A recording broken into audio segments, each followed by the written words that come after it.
মাধ্যমিক test paper 2020-22 page number 431 Bidhannagar government high স্কুলের অঙ্কের প্রশ্ন নিয়ে আলোচনা করব। প্রথম একের দাগ, 1 এক্স টাকার সরল সুদ ওয়াই এবং জেড হলো ওয়াই টাকার সরল সুদ, দুটি ক্ষেত্রে সময় ও সুদের হার একই হলে সঠিক সম্পর্কটি হলো। এখানে A B C D 4টে option দেওয়া আছে। এখানে যেটা দেওয়া আছে যে মনে করি যে সময় টি এবং সুদের হার r%। তাহলে আমরা কি জানি যে i = p/t/100। তাহলে প্রথম শর্তানুসারে y = x/t/100 এবং দ্বিতীয় শর্তানুসারে z = y/t/100। এখানে কি পাচ্ছি y/x = r/t/100 এবং এখানে কি পাচ্ছি z/y = r/t/100। তাহলে আমরা লিখতে পারি যে y/x = z/y এবং যদি কোনাকুনি গুণ করে দিই কি পাচ্ছি y² = zx। তাহলে উত্তর হবে আমাদের অপশন বি।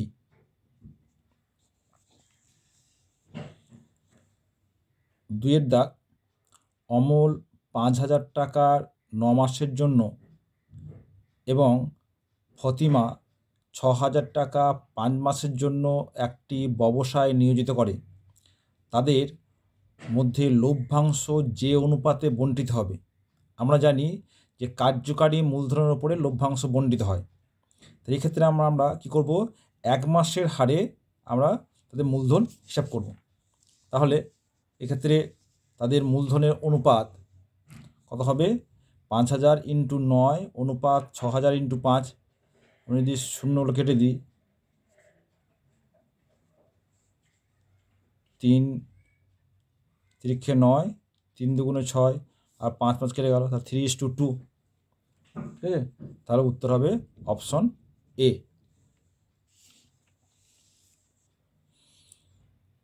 3 দাগ, 3a + 5b অনুপাত 3a - 5b = 13:8 হলে a/b এর মান হবে। আমরা অনুপাত কী করি, a/b ফর্মে লিখি। তাহলে কী পাবো, তাহলে প্রদত্ত শর্তানুসারে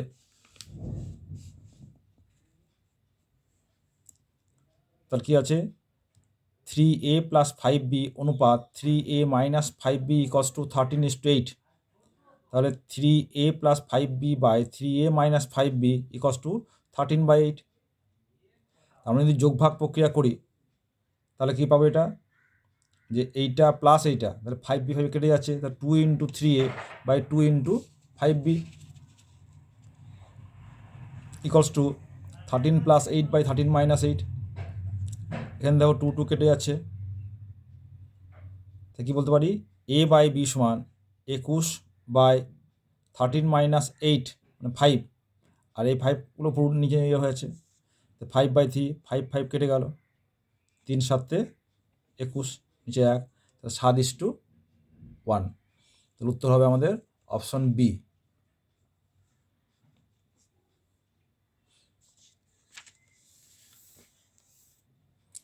4 দাগ, ও কেন্দ্রীয় বৃত্তের AB ব্যাস এবং P বৃত্তের ওপর অবস্থিত যে কোনো একটি বিন্দু অ্যাঙ্গেল AOP = 120 ডিগ্রি হলে অ্যাঙ্গেল PBO এর মান কত।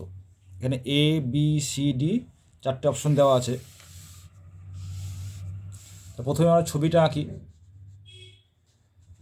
তাহলে এখানে দেখতে পাচ্ছি যে AB আমাদের ব্যাস বলে দিয়েছে ও বৃত্তের কেন্দ্র। তাহলে এবং AOP = 120 ডিগ্রি, এটা দেওয়া আছে। এখানে লক্ষ্য করে দেখো যে AB সরলরেখার উপরে OP দণ্ডায়মান, তাহলে AOP এবং POB বা BOP ওটা সন্নিহিত কোণ। তাহলে বলতে পারি অ্যাঙ্গেল BOP = 180 - 120 = 60 ডিগ্রি। তাহলে এই কোণটা 160 ডিগ্রি। আবার দেখো যে OP = OB, এখানে একই বৃত্তের ব্যাসার্ধ, তাহলে এই কোণ দুটো সমান। অতএব পিবিও সমান 180 মাইনাস 60/2 সমান হচ্ছে 60 ডিগ্রি। তো উত্তর হবে আমাদের অপশন বি। 5 দাগ, একটি বৃত্তের কেন্দ্র থেকে 15 সেন্টিমিটার দূরে অবস্থিত একটি জ্যায়ের দৈর্ঘ্য 16 সেন্টিমিটার। ওই বৃত্তের কেন্দ্র থেকে 8 সেন্টিমিটার দূরে অবস্থিত একটি জ্যায়ের দৈর্ঘ্য কত হবে? প্রথমে আমরা ছবিটা আঁকি, যে মনে করছি যে এই বৃত্তের কেন্দ্র ও এবং এ বি ব্যাসার্ধ, যার দৈর্ঘ্য 16 সেন্টিমিটার এবং ও থেকে কেন্দ্রের দৈর্ঘ্য 15 সেন্টিমিটার। এখানে লক্ষ্য করে দেখো যে এই যে লম্ব, আমরা জানি যে কেন্দ্র থেকে কোনো জ্যায়ের ওপর অঙ্কিত লম্ব সেই জ্যাকে দুভাগে বিভক্ত করে, সমান দুভাগে বিভক্ত করে। তাহলে PB equals to 8, O B হচ্ছে ব্যাসার্ধ, তাহলে পিবিও একটা সমকোণী ত্রিভুজ। তা বলতে পারি যে ও বি সমান √ ওপি স্কোয়ার প্লাস পিবি স্কোয়ার, কারণ অধিভুজের স্কোয়ার সমান লম্ব স্কোয়ার প্লাস ভূমি স্কোয়ার। ওপির মান দেওয়া আছে 15 স্কোয়ার, পিবির মান দেওয়া আছে 8 স্কোয়ার। তাহলে 15 স্কোয়ার মান হচ্ছে 225 প্লাস 8 স্কোয়ার 64, তো কত হলো 289। এখন লক্ষ্য দেখো এ বি আর ওডি দুটি ব্যাসার্ধ, অতএব ওডির দৈর্ঘ্য হবে √289। আর মনে করছি যে দ্বিতীয় জ্যাটি হচ্ছে সিডি, যা কেন্দ্র থেকে 8 সেন্টিমিটার দূরে অবস্থিত, তাহলে ও কিউ ইকুয়ালস টু 8 এবং ও কিউ ডি সমকোণী ত্রিভুজ। তা বলতে পারি যে কিউডি আমরা লিখতে পারি যে ও ডি স্কোয়ার সমান O Q square plus Q D square. তাহলে কিউ ডি স্কোয়ার সমান O D square minus O Q square.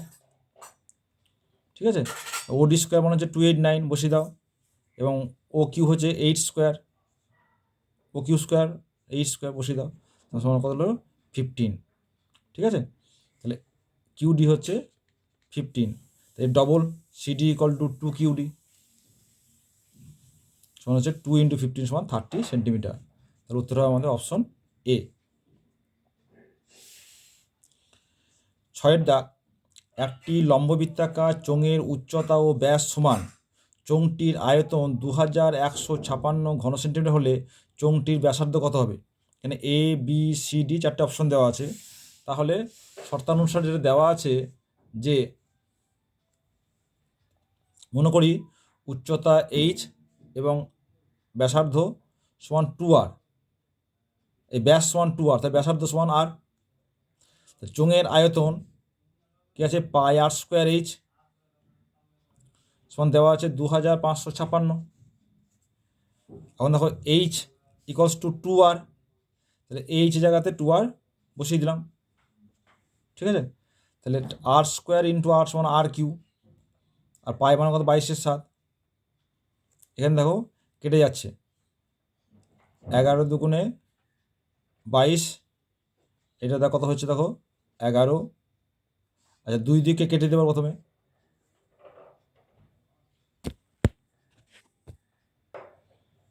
কতটা তাহলে 11 থেকে বাদ দিলে কত হচ্ছে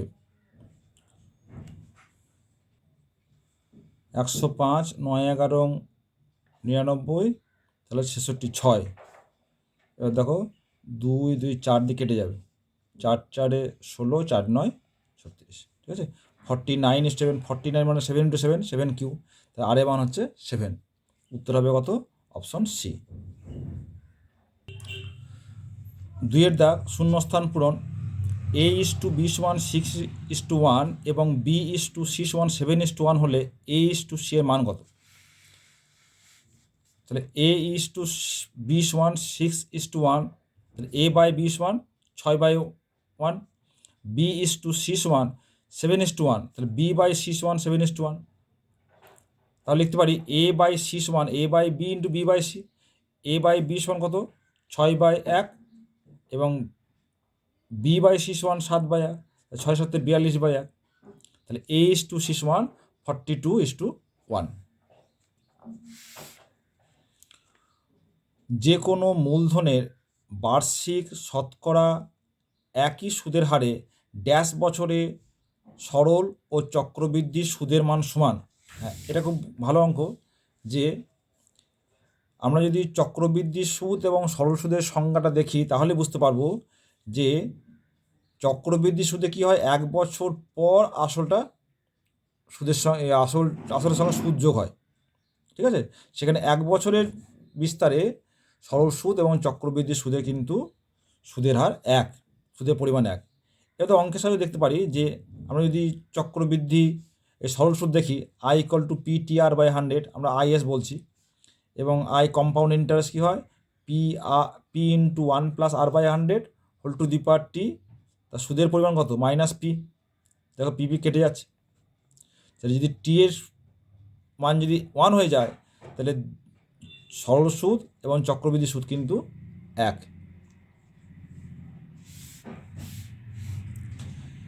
3 দাগ, 7x² - 12x + 18 সমীকরণের বীজদ্বয়ের সমষ্টি ও গুণফলের অনুপাত। এখানে দেওয়া আছে কি দেখো, তাহলে 7x² - 12x + 18 = 0 সমীকরণের বীজদ্বয়ের সমষ্টি কত, -b/a, তাহলে 12/7, এবং গুণফল c/a 18/7। তাহলে সমষ্টি ইন্টু গুণফল কত হবে, 12/7 = 18/7। তাহলে 7 7 কেটে গেল, 12:8। আমরা যদি 6 দিয়ে কেটে দিই, 6 দুগুণে 12, 3 6 18, তাহলে 2:3। তাহলে শূন্যস্থানে বসবে 2:3। ABCD একটি বৃত্তস্থ সামান্তরিক হলে অ্যাঙ্গেল এর মান কত হবে। এখানে লক্ষ্য করে দেখো যে বৃত্তস্থ সামান্তরিক মানে হচ্ছে আয়তক্ষেত্র, তাই তো। তাহলে আয়তক্ষেত্রের প্রত্যেকটি কোণের মান কত, 90 ডিগ্রি। তাহলে এ কোণের মানও হবে 90 ডিগ্রি।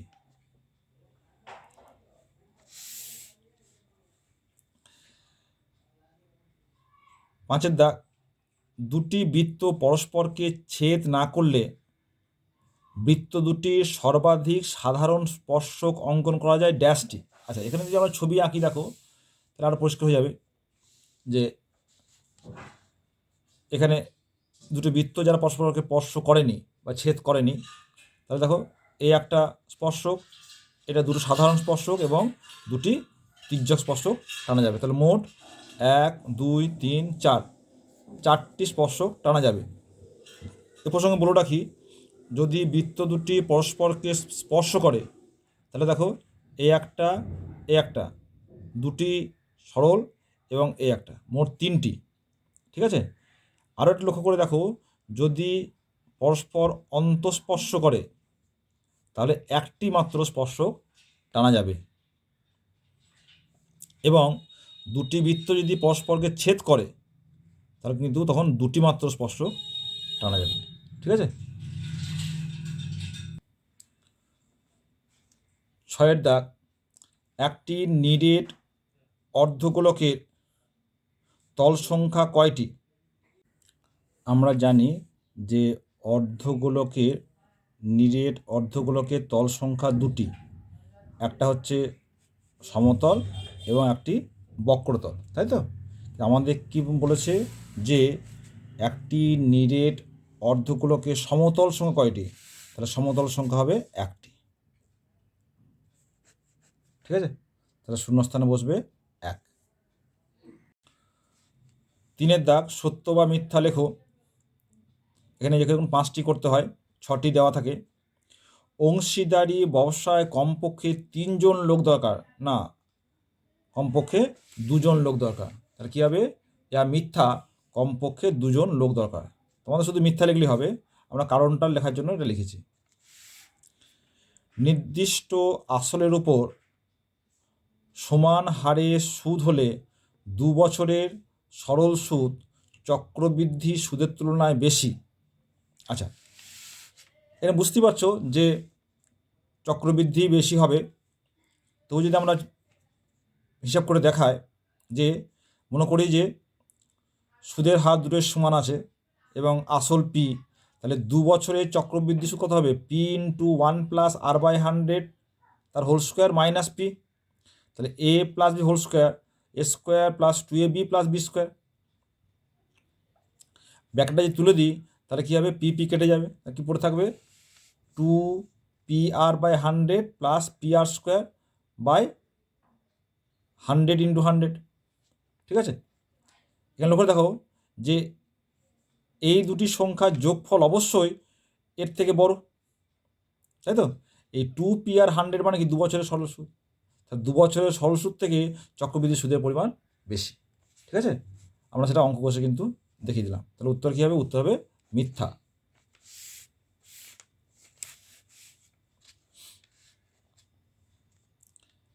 তিনের দাগ, x² y² এবং xy³ ক্রমিক সমানুপাতিক। আমি দেখি যে x³ বাই x² y² কত হচ্ছে, দেখো y কেটে যাচ্ছে, x² x, তাহলে x/y, R x² y² by xy³ তাহলে y² y পড়ে থাকলো, x পড়ে থাকলো x/y, দুটি ক্ষেত্রে কিন্তু অনুপাত x/y।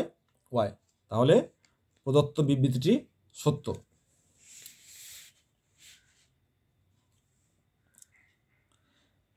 চারের দাগ, x = 2 + √2 হলে x + 1/x এর মান 2√2।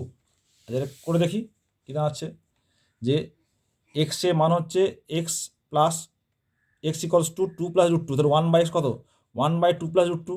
আমরা যদি হরের কোঅর্ডিনেশন করি তাহলে 2 - √2 দিয়ে গুণ করে দেবো, তা কী পাবো, 2 - √2/4 - 2, তাহলে 1 - √2/2। তাহলে x + 1/x সমান কত হচ্ছে, দেখো 2 + √2 + 1 - √2/2, তাহলে 2 + 1 3। এটা কখনোই কিন্তু 2√2 সঙ্গে সমান নয়, তাহলে প্রদত্ত বিবৃতিটি মিথ্যা। সমকোণী ত্রিভুজের অতিভুজই হলো ত্রিভুজের পরিবৃত্তের ব্যাস। হ্যাঁ, আমরা জানি যে সমকোণী ত্রিভুজের পরিকেন্দ্র অতিভুজের উপর অবস্থিত, অর্থাৎ অতিভুজটাই হলো পরিবৃত্তের ব্যাস। তাহলে প্রদত্ত বিবৃতিটি সত্য। 6এর দাগ, একটি ঘনকের প্রতিটি ধারের দৈর্ঘ্য অপর একটি ঘনকের ধারের দৈর্ঘ্যের দ্বিগুণ হলে ঘনকটির আয়তন অপরটির ঘনকের তুলনায় 4 গুণ হবে। আচ্ছা করে দেখি, মনে করি প্রথম ঘনকের বাহুর দৈর্ঘ্য a একক, তাহলে আয়তন কত, a³ ঘন একক। দ্বিতীয় ঘনকের বাহুর দৈর্ঘ্য 2a, এর ডবল করে দিলাম, তাহলে আয়তন কত হবে, 2a হোল কিউব মানে 8a³। তাহলে কত গুণ হলো, 8 × প্রথম ঘনকের আয়তন, 8 গুণ হচ্ছে। এটা আমাদের কী দেওয়া আছে, 4 গুণ, তাহলে প্রদত্ত বিবৃতিটি মিথ্যা। ঠিক আছে, তাহলে আমরা এই পাতায় 431 পাতায় আমরা 1, 2, 3 অঙ্কগুলো করলাম। 4 অঙ্কগুলো আমরা পরবর্তী ভিডিওতে আলোচনা করব, কারণ ভিডিওর দৈর্ঘ্য কিন্তু অনেক বেশি হয়ে যাচ্ছে। ঠিক আছে, তোমরা পরবর্তী ভিডিওর জন্য লক্ষ্য করো।